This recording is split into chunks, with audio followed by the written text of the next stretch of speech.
Hello there! In Acts chapter 8, the Apostle Philip tells the good news of Jesus Christ to an Ethiopian eunuch.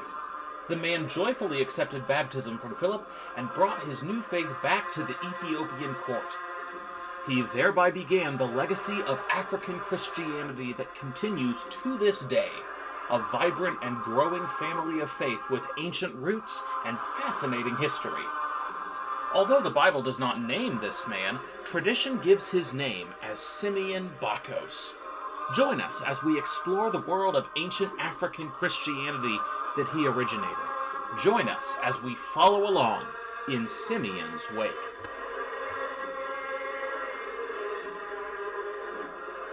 Episode 3, The Eagle and the Lion, Roman Conquests in Africa. Now that we have acquainted ourselves with the residents of Africa, it's time to understand the political entity that would bring Christianity to the continent. That entity was Rome, which was busy expanding its grasp over the entire Mediterranean. To understand how Africa fell to Rome, we have to go back about 150 years from the birth of Christ. In circa 150 BC, Rome had a problem. That problem's name was Carthage. Carthage was a prominent maritime power situated in modern-day Tunisia. They specialized in making trouble for just about everyone you have ever heard of. Unlike the Romans, the Carthaginians tended to specialize in naval combat, not land combat.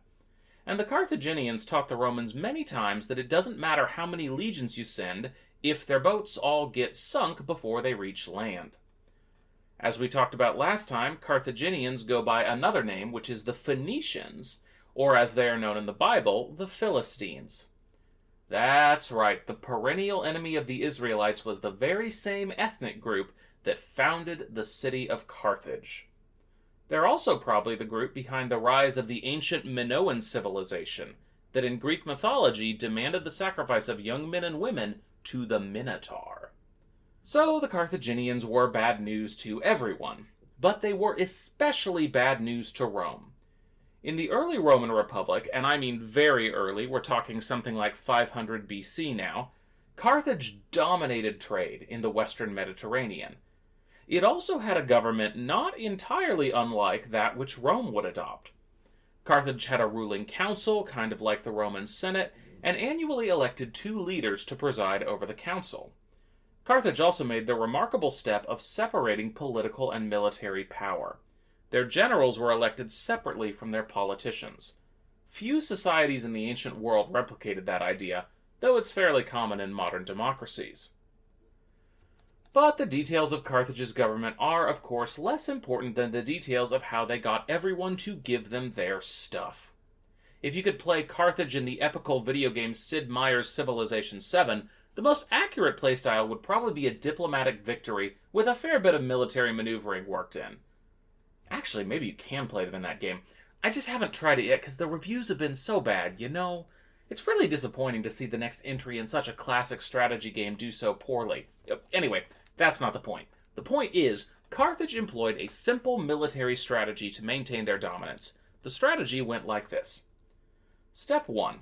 Have a really big and impressive navy. Step 2. Hire a bunch of different people who live around you to fight in your army so you can mix up your tactics. Step 3. When a neighbor gets too big for their britches, beat them up using the navy and army you built in steps 1 and 2. Step 4. When the neighbor is desperate, they will ask for peace.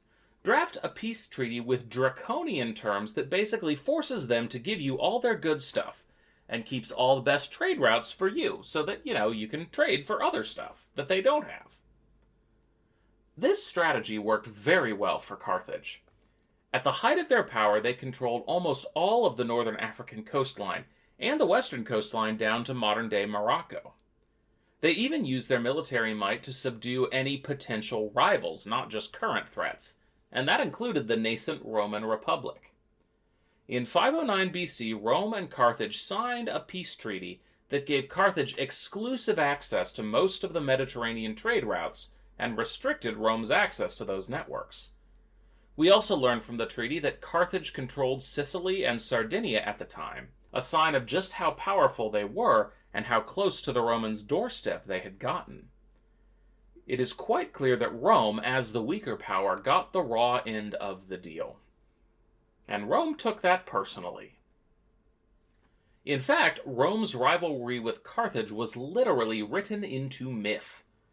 Aeneas, the mythic survivor of the Trojan War and father of Rome, supposedly spent some time in Carthage before getting to Italy.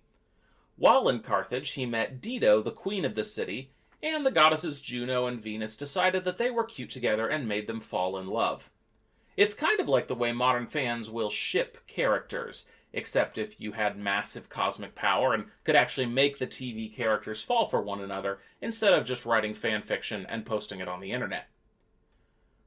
Aeneas and Dido's fling continues until Jupiter, king of all the gods, tells Aeneas to knock it off and get up and get to Rome like he's supposed to, and shows him all the nice lands that he's going to have and stuff.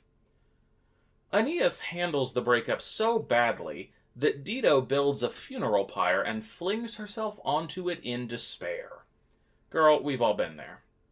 But before she dies, Dido curses Aeneas and vows that there will be eternal hatred between his city of Rome and her city of Carthage. Now, what did Rome do with this myth in hand and economic grievances aplenty? Well, mostly nothing. They were still the weaker power, and while they could fume, they knew better than to defy an enemy they clearly could not beat. That situation continued for about 250 years, until 264 BC, when the Romans began the First Punic War. This war was fought over the control of Sicily. Long story short, a group of mercenaries who had been slighted by their old employer decided to make it everyone else's problem. While the Carthaginians were busy with other threats, these mercenaries took over Sicily. Rome saw this as an opportunity to regain control of the island and declared war on Carthage, under the pretense of defending the mercenary upstarts from inevitable Carthaginian revenge. Now, the militarily inclined among you might note a problem. Sicily is, rather famously, an island. The way you get to an island is by boat. Carthage famously has a lot of boats, and they are very good. Rome does not. So how is Rome going to get to Sicily? The same way that generations of over-caffeinated college students got to graduation day. Cramming and copying the smart kids' notes.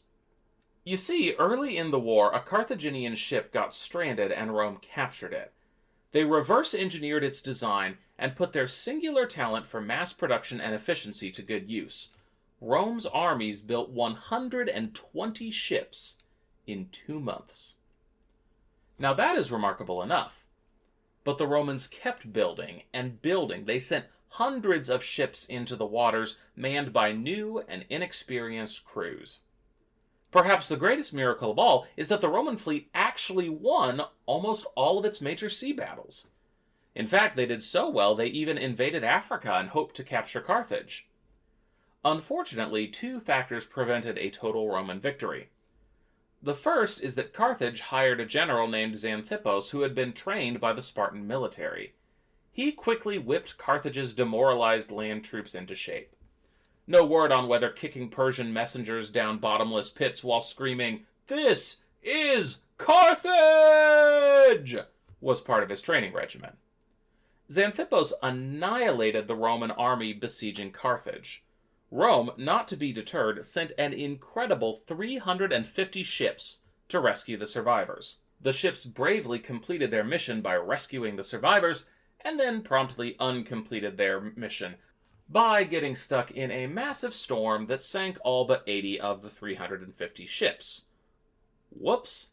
Turns out Mother Nature was more dangerous than Carthage for an inexperienced sailor. There was some more back and forth between Rome and Carthage over the next few years that I won't bother you with. The short version is that Rome simply built too many ships too quickly. Carthage was never able to retake Sicily, but Rome also couldn't really push any further into the Mediterranean. So the two signed a peace treaty acknowledging that Sicily now belonged to Rome, and that was that. Or was it? Indeed. Though neither side knew it, the seeds of future conflict had been sown. You see, there was a Carthaginian general named Hamilcar Barca who was very irritated at the end of the war. He was irritated that his side lost. He was irritated because he had fought hard and well and not messed anything up.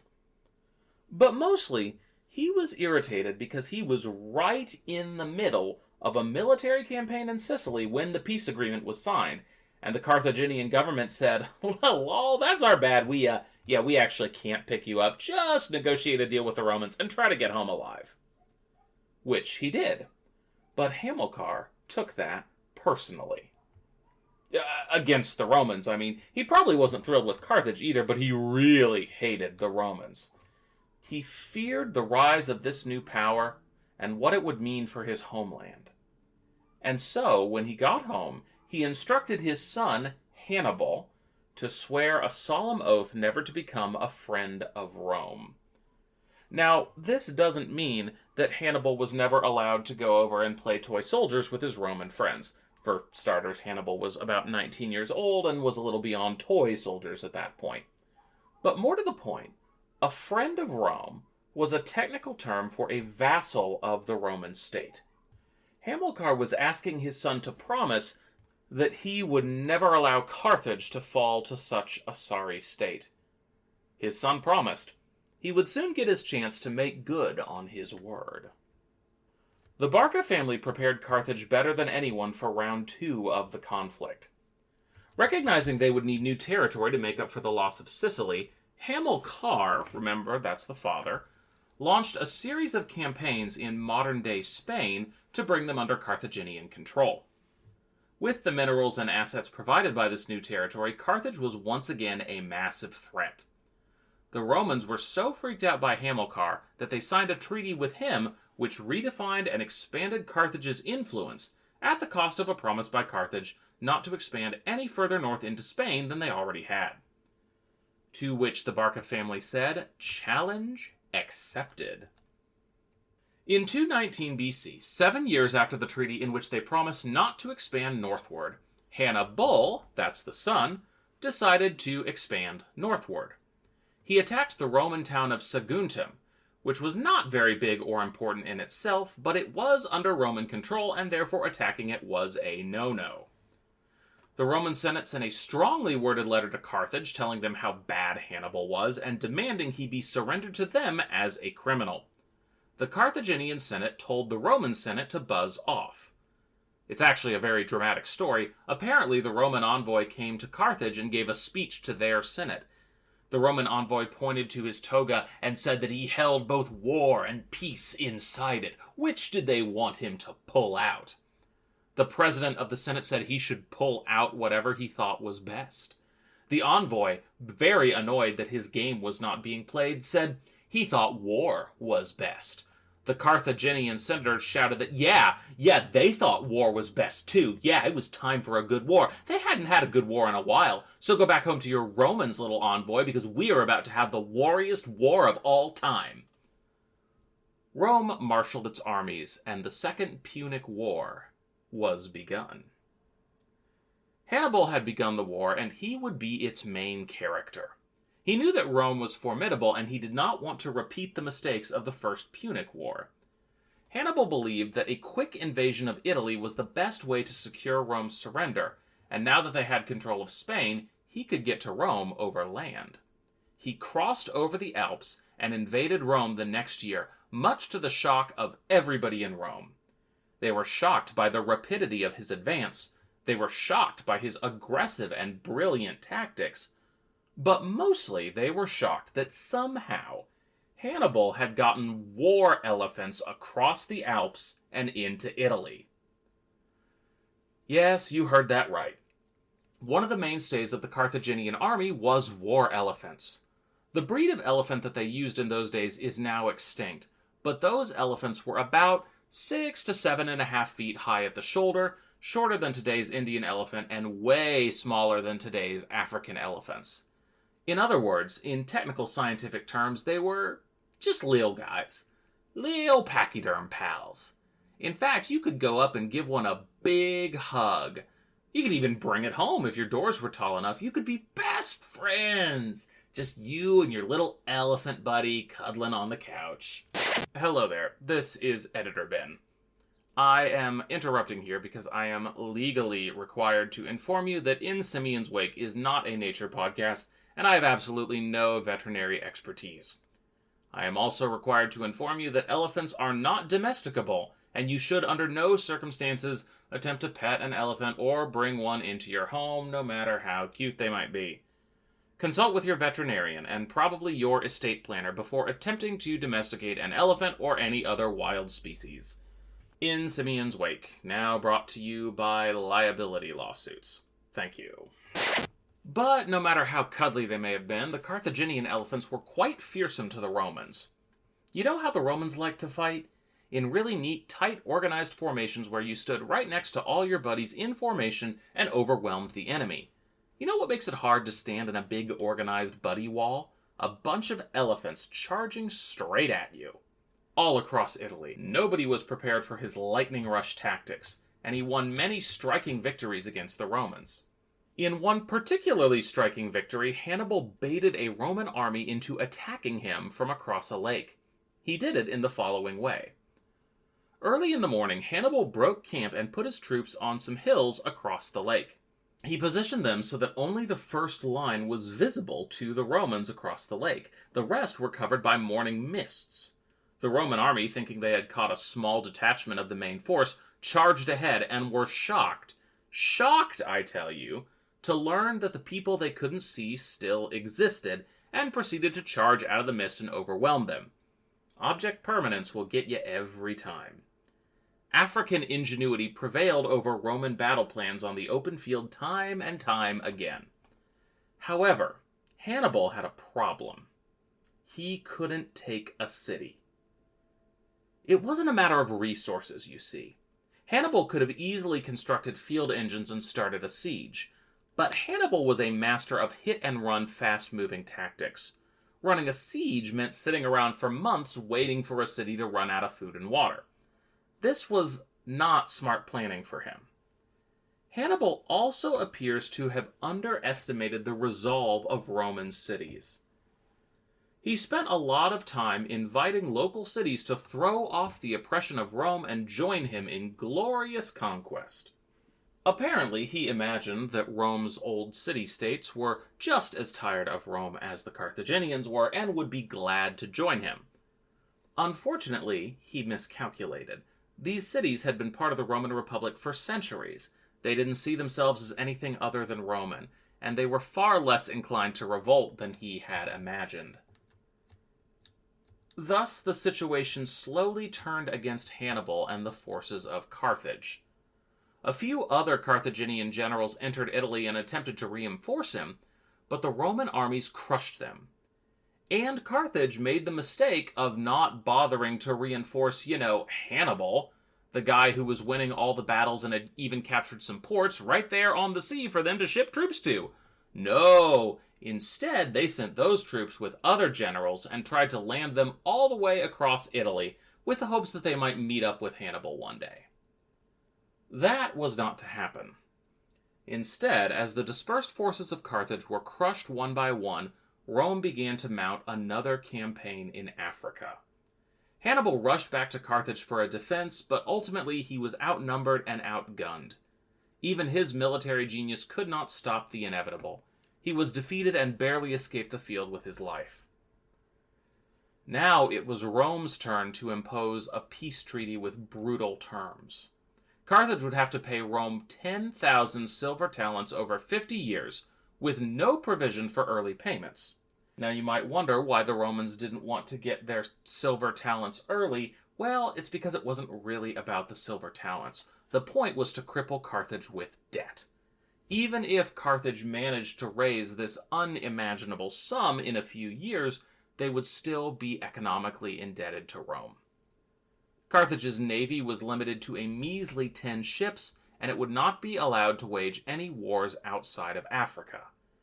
Moreover, Carthage could only wage wars in Africa with Rome's permission, which obviously meant no attacking any of Rome's allies.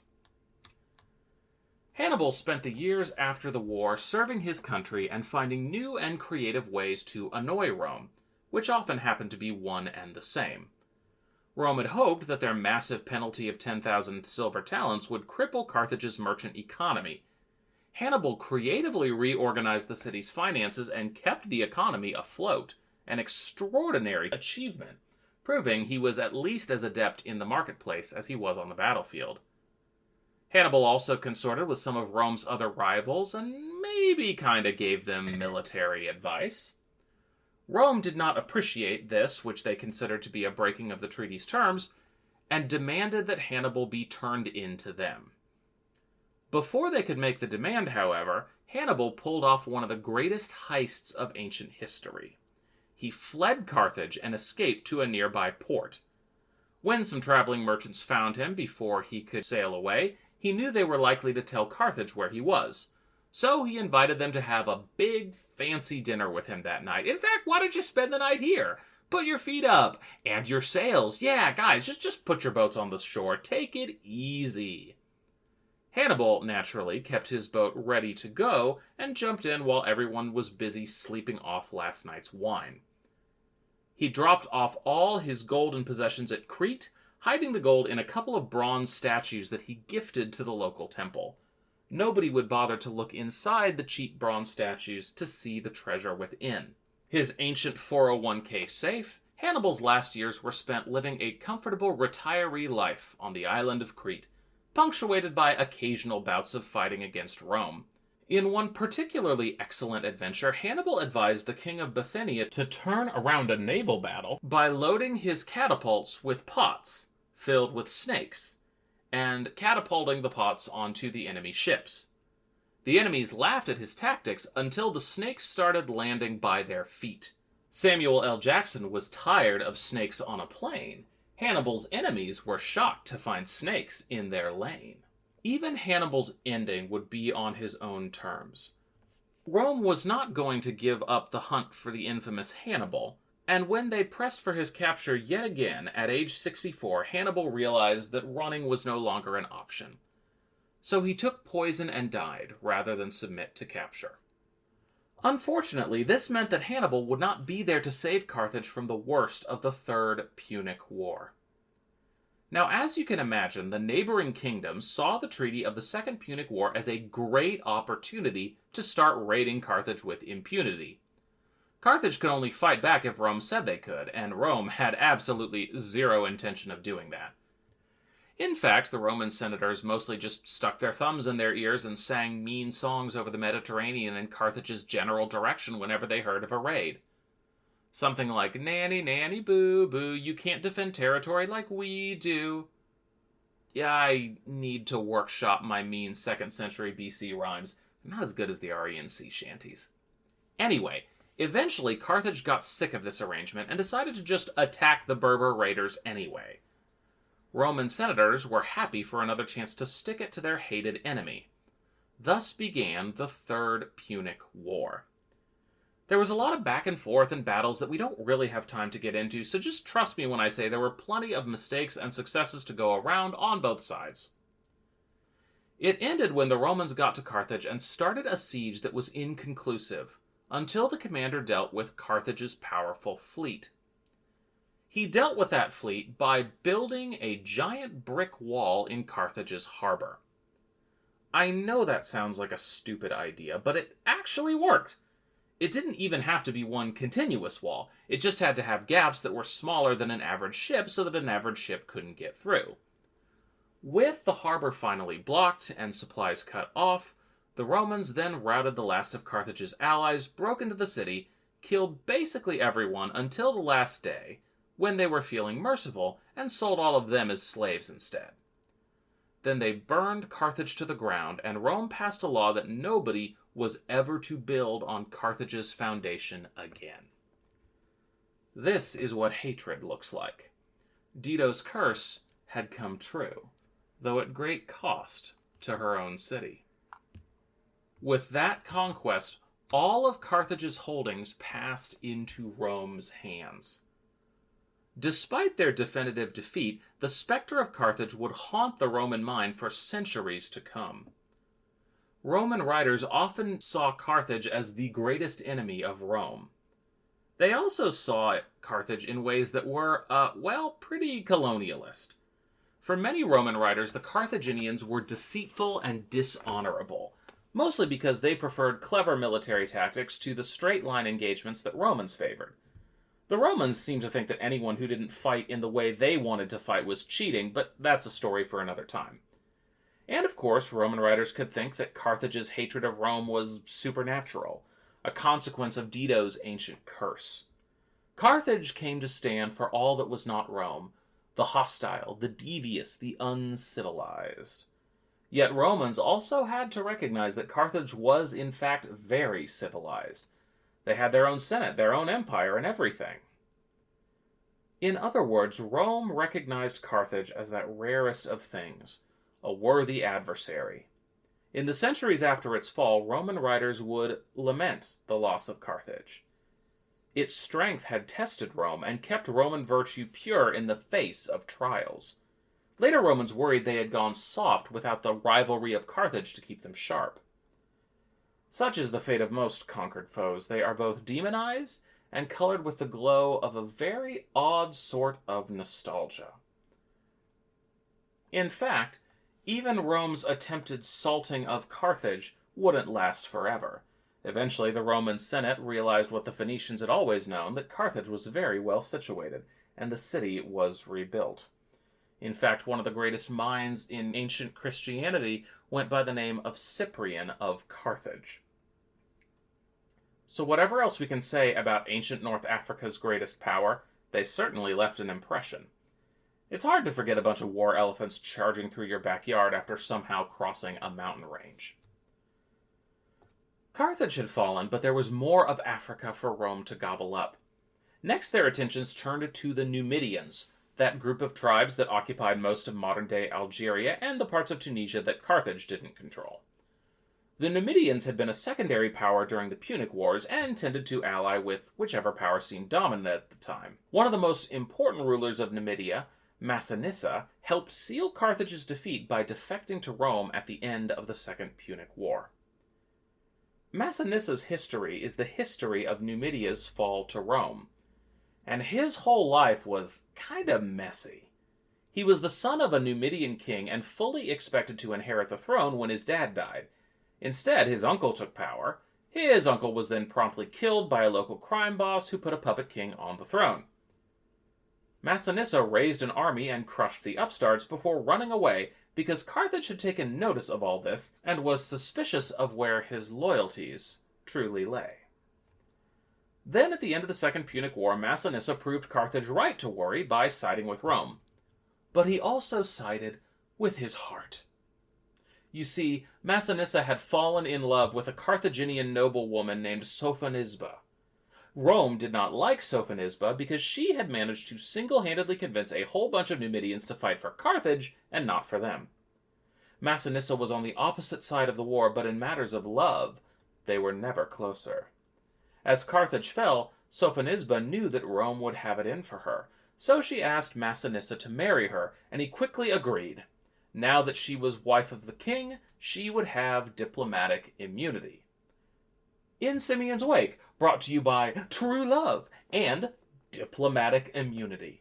The only thing stronger than political intrigue is the heart. Or, so she thought. The Roman general's reply on learning of this news was, "That's cute. Now hand her over. Justice will be done." Massinissa was in a bind. He could not resist Rome, but he was unwilling to give up his love. So instead, he sent her a vial of poison, along with a note telling her to remember that her father had been a general of Carthage. Sophonisba took his meaning. Don't submit to Rome. She drank the poison and died. Numidia's Romeo had lost his Juliet. Unlike Romeo, however, Massinissa channeled his grief into building Numidia into a regional power while avoiding upsetting Rome too much. His people became less nomadic and adopted some of the trappings of Roman civilization, flexing their military might against neighbors undefended by Rome. His descendants were not quite so smart. Massinissa's grandson, a wily soldier by the name of Jugurtha, flexed his military muscles to the extent that he began to worry Rome. It was good to have powerful allies. It was not good to have allies so powerful they might decide to rebel against you. And so, when Jugurtha and his cousins began feuding for the monarchy, Rome decided to back his rivals to keep the ambitious young man in check. Rome pretty handily won the major battles. Unfortunately, Jugurtha was really, really good at running away. His Numidian soldiers were master horsemen, and they excelled at hit-and-run tactics, greatly vexing the Roman legions who wanted a chance to practice the slowly advancing infantry formations they had worked so hard to perfect. The Romans were forced to adapt. And by adapt, I mean turn to terrorism tactics that would make the Galactic Empire blush with shame. They decided that if Jugurtha would not come out and fight, they would just take all his cities in the meantime and intimidate the population. The Roman general captured the important city of Capsa, burned it to the ground, killed every adult man, and sold the rest of the population into slavery. It was an act of cruelty designed to cow the population into compliance. And it worked. Numidia turned away from Jugurtha and toward the Roman overlords. In the end, Jugurtha ran out of places to run. He was captured and executed in Rome. The last bastion of North African resistance had fallen. Thus would the situation stay for about 100 years. But Rome's ambitions were far greater than just Carthage's old holdings. There was another kingdom, ancient and rich, that Rome had its eyes on. The pharaonic dynasty of Egypt would be next in Rome's sights. Egypt and Rome became more entangled over the course of the next century, but our story really picks up in about 50 BC, when the uncreatively named pharaoh Ptolemy XII died. His death heralded a new age in Egypt's story, because, like British girl band aficionados of the 90s, the Egyptians were about to experience Cleopatra coming at ya. Ptolemy XII had an interesting approach to his succession. He had 4 illegitimate children and 1 legitimate child. Ptolemy liked his illegitimate children better, but they couldn't inherit the throne when there was a legitimate heir around. So Ptolemy had his legitimate heir murdered. Easy solution as long as you don't care about messy little details like morality or just not being an awful person. Having checked infanticide off his royal to-do list, Ptolemy moved on to the royal tradition of turning the family tree into a circle. He named his oldest illegitimate daughter Cleopatra as queen, and his oldest son, Ptolemy XIII, as king. Cleopatra was probably about 18 at the time, and her younger brother was about 10. Now, as we said last time, this was a custom for Egyptian pharaohs. Egyptians believed that the first rulers of Egypt were Isis and Osiris, who were brother and sister, and also husband and wife. Since pharaohs were representative of the gods, they were expected to marry in the way that the gods had. But that didn't mean that all the members of the Ptolemaic royal family liked this plan. Cleopatra, for one, was considerably less thrilled about the prospect of marrying her little brother than her dad was. Fortunately, marrying a 10-year-old was beyond the pale even for Ptolemy XII. So Cleopatra got to rule alone for a few years while her brother came of age. She also appears to have had no interest in sharing power with anybody, period. She excluded all of her brother's advisors from positions of power, which they did not particularly appreciate. So, when Cleopatra made a journey away from the capital on matters of state, the advisors took over the capital city. Realizing her life was in danger if she returned, Cleopatra fled and began a resistance fight against her brother's advisors. Now, normally, this would be the kind of situation that Rome would be very interested in resolving. They loved having rulers around who were indebted to them. And Rome was interested in resolving it. There was just one problem, which was that Rome was embroiled in a massive civil war. Julius Caesar had attacked the Roman Senate, and the Senate had appointed a guy named Pompey as their military commander. The fact that you have heard of Julius Caesar and probably not heard of Pompey tells you all you need to know about how the campaign went. As Pompey was losing, he eventually decided to seek help from Ptolemy XIII and his advisors. He sailed into Alexandria and asked to dock. The advisors realized the problem they were in. The last thing they wanted to do was to be seen as the allies of the loser in the civil war. That would bring Julius Caesar's wrath on all their heads. But they also didn't want to turn Pompey and his soldiers away, since that could bring a lot of very pointy swords down on their city. So they let him dock, and then stabbed him to death, chopped off his head, and sent it to Caesar as proof of their loyalty. But this was a grave mistake. Even if Pompey had been his enemy, Julius Caesar was not happy to see a prominent Roman official murdered in cold blood by a foreign power. Caesar came to Alexandria 2 days later. He didn't start a war, but he did treat the Ptolemaic government with great condescension. He demanded more money for his war efforts, as well as conscripted soldiers. He also thought it would be a good time to settle this annoying succession question. We know that Cleopatra snuck back into the palace through her brother's troops and made her case to Caesar personally. And make her case she did. The common consensus is that Cleopatra seduced the first Roman emperor that night. This has given rise to the popular portrayal of Cleopatra as a manipulative femme fatale, twisting powerful men around her finger and steering the course of history. Now, Caesar was not exactly the most discerning when it came to women. If Cleopatra did seduce him, he was a pretty easy mark. But it's also true that Caesar knew what he was doing. Cleopatra was the politically weaker of his two choices. That meant she needed Caesar more than Ptolemy did, which meant she would be a better ally than her brother would have been. And so, after their night together, Caesar announced that he planned to re-establish the old traditional government with Cleopatra and Ptolemy co-ruling. Cleopatra was okay with this, since it got her back on the throne, but Ptolemy's advisors were not okay with this. Nor was Ptolemy. He actually apparently ran screaming into the street, shouting that he had been betrayed before Caesar calmed everybody down. But the calm would not last. Ptolemy's advisors rallied an army of 20,000 men to fight Caesar and Cleopatra's forces. Fighting against Julius Caesar was a bad move. The populace was not particularly passionate about Ptolemy's reign, and his soldiers had a tough time making inroads against the first Roman emperor. There was a lot of back and forth that I won't bore you with, except for the fact that apparently during the fighting, Caesar's troops accidentally set fire to part of the Library of Alexandria, sending thousands of precious tomes up in smoke. Whoops. Suffice it to say that Caesar took a fair bit of time to beat Ptolemy's forces, but beat them he did, leaving Cleopatra as the sole ruler of Egypt. Or maybe not so sole, because Caesar also left Cleopatra with a child whom she named Caesarion, just in case there was any doubt about his parentage. More practically, Julius Caesar left her with 3 Roman legions, which was important because, after all the fighting and killing, Cleopatra was not exactly the most popular person in Egypt.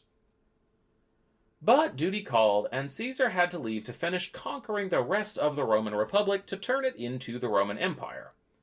He even invited Cleopatra to Rome, where she spent 2 years sipping Italian wine and enjoying good pasta. Meanwhile, Caesar went on his merry way until he was betrayed and murdered by Brutus and the other members of the Roman Senate. Sensing a subtle change in vibe, Cleopatra returned to Egypt and named her 3-year-old son as Pharaoh. She continued to watch Roman politics carefully. As you may know from Shakespeare's famous play, after Julius Caesar died, there was a civil war between Mark Antony and Octavian. Cleopatra met with Mark Antony.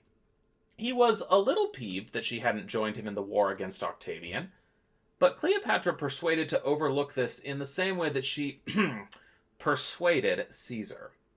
She invited him to spend some time getting to know her in Alexandria, and by the time he left, she was pregnant with twins. But in the meantime, Cleopatra made good on her new relationship by having Mark Antony remove several of her enemies around the empire. Antony, for his part, had bigger dreams than the Egyptian queen. For the next 3 years, he went off to run the empire and gave Cleopatra very little thought. While she got several gifts of territory, it was nothing beyond what Antony gave to his other vassals. However, Cleopatra did get one neat perk that nobody else did, a set of commemorative coins. Roman emperors really loved putting their faces on coins, and they celebrated alliances by putting the other ruler's face, the ally's face, on the backside. So Cleopatra got her own set of commemorative coins circulating throughout the empire. Maybe she even displayed them in a nice glass case by her vanity. That's right, In Simeon's Wake is brought to you by commemorative coins. Here at In Simeon's Wake, we know that life is more than money. It's about precious moments, time spent with those who matter most. Weddings, funerals, graduations. These are the moments that really mark how special life is. And you want the memory of that event to be just as special as the event itself. And we all know how to make that happen. Cold, hard cash. That's right. Forget your measly brain. Forget yearly celebrations. Stamp that on a coin. Commemorative coins are there for you, for everything. Political alliances. Yeah, actually, come to think of it, that's the only thing they're really there for. But yeah, you could make commemorative coins for something else, too. So just remember, if you really want the memory to last, say it in gold or silver. Commemorative coins for all of life's special and costly moments. Now, Cleopatra's close relationship with Mark Antony would have been great if Mark Antony was on track to win the Civil War. But alas, he was not. Over the years, the war had turned in Octavian's favor. Antony had fewer and fewer supporters and increasingly had to rely on Cleopatra for military aid. She provided what support she could, but it was not enough. Moreover, another Roman client state had turned against them, Judea. King Herod, and yes, I do mean that King Herod of biblical fame, wanted to get in good with Octavian and began harassing Egypt from the east.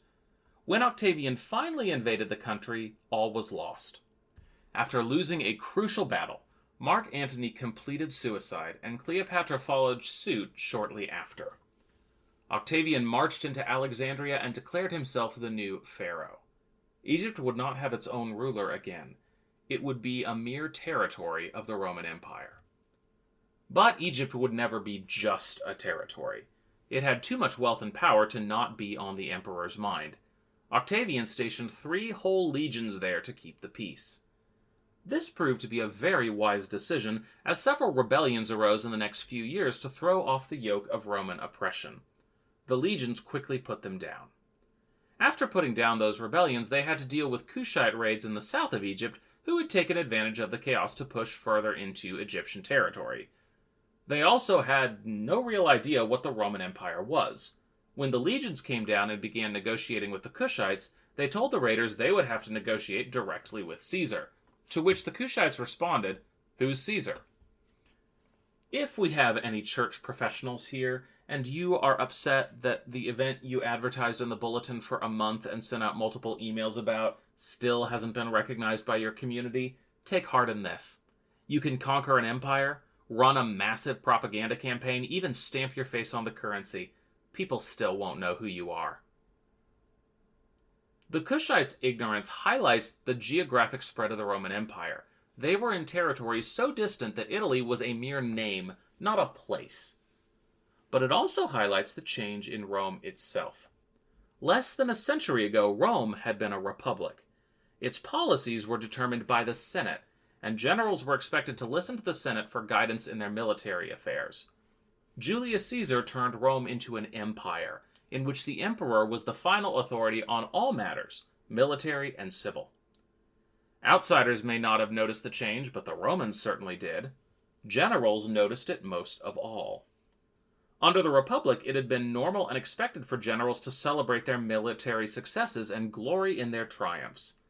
Under the Empire, they were expected to give all credit to the emperor. Now they followed the emperor's orders to the letter. Do more than the emperor asked, and you ran the risk of being seen as ambitious. Do less, and you risked being incompetent or insubordinate. This would be a problem for the next general in Egypt, a fellow named Aelius Gallus. Gallus received orders from Caesar to, quote, investigate Arabia. What did it mean to investigate Arabia? Conquer it? Establish diplomatic relations? Pull out a big magnifying glass and look for clues to a mystery? Your guess is as good as mine. Gallus had no idea either, so he just kind of moseyed on over to Arabia and did what he could, which turned out to be not much. The desert was extremely hot, and his troops lacked nutritious food and water. He conquered a few small cities, but he did not have the power to do anything of military note. So instead, he wandered around for a few months, watched his soldiers drop dead of scurvy and mosquito-borne illnesses, and decided it was time to head home. There, Arabia's been investigated, Caesar. Are you happy? Well, Caesar may not have been happy, but he was satisfied. The Arabian kingdoms had seen a big, scary army march through their lands, and even if they hadn't conquered anything, it was enough to make them stand up and pay attention to Rome. Now, Rome would have diplomatic relations with Arabia, which freed up their ability to trade with the Far East, especially India. But Arabia remained independent of Rome's direct control. The desert shielded more than Arabia from Rome's oversight. Far to the south of Egypt was a group of people, and later a group of Christians, who did not have to give one blessed whit what the Roman emperor thought. The Ethiopians. Ethiopia was never conquered by Rome. In fact, Rome never showed much interest in acquiring its lands at all. Why? Well, for two reasons. One is the formidable power of Ethiopia itself. At least one writer living in the Middle East described Ethiopia as one of the four great powers of the world alongside Rome, India, and China. I doubt somebody who was living way up in Northern Europe might have had the same assessment, but Ethiopia exerted a lot of control over the area, especially over the Saudi Peninsula. It would have taken a lot of time and effort for Rome to conquer that. And the effort would not have been only military, which leads to reason number 2. If Rome thought the Arabian desert was bad, wait until they see what lies in Africa. In between Roman-controlled Egypt and Ethiopia was a little something you may have heard of called the Sahara Desert. The Sahara Desert is famously difficult to cross, and Roman soldiers in their iron armor were not exactly well suited to keeping out the sand. I mean, can you imagine how little they would have liked the sand? It's coarse, rough, irritating, and it gets everywhere. I mean, everywhere. Can you imagine marching through that? Which means In Simeon's Wake is brought to you by the Sahara Desert. Have you ever wanted to go someplace? Places are great. They contain people and things. There is so much to Instagram when you go to a new place. But have you ever kind of not wanted to go to a place, but needed a good excuse to get out of it? Well, then you have to try the Sahara Desert. Putting the Sahara Desert near your house makes going somewhere an impossibility. Tired of brunch with the same old friends? Well, can't get to brunch in a dust storm. That friend's cousin's aunt who has decided you have a relationship with her and is being real pushy about you coming to her son's preschool graduation? Sorry, Linda, I'd die of heat along the way. With the Sahara Desert, Mother Nature provides the all-in-one, ready-made outdoors explanation for your introversion. The Sahara Desert, making the outdoors way too outdoorsy since 5.3 million BC. Even if the Romans could conquer Ethiopia, it's not clear why they would.